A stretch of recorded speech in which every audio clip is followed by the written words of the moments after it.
बाहेर मस्त पाऊस आहे. समोर चहाचा वाफाळता कप आहे आणि अशा वेळी सोबतच गरमागरम भजी, समोसा, वडापाव, कटलेस असं काहीतरी मिळालं तर और क्या चाहिए.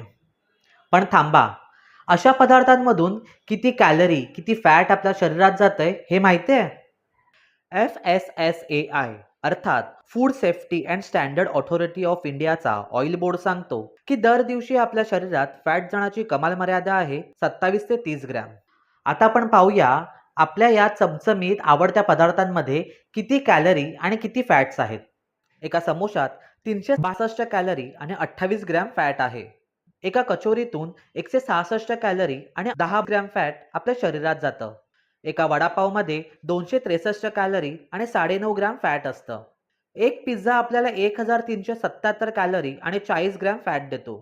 10 भजी किंवा पकोड्यांमधून 351 कॅलरी आणि 26 ग्रॅम फॅट आपल्याला मिळतं. केळ्याच्या चिप्समध्ये 147 कॅलरी आणि 9.5 ग्रॅम फॅट असतात. आपल्या आवडत्या फ्रेंच फ्राईजमधून 342 कॅलरी आणि 17 ग्रॅम फॅट आपल्या शरीरात जातं. तर एक बर्गर 590 कॅलरी आणि 20 पेक्षा जास्त ग्रॅम फॅट्स आपल्याला देतो.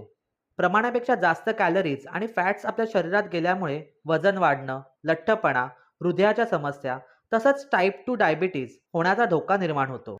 त्यामुळे जिभेचे चोचले पुरवायला हरकत नाही, पण असं वारंवार होणार नाही याकडे लक्ष द्यावं.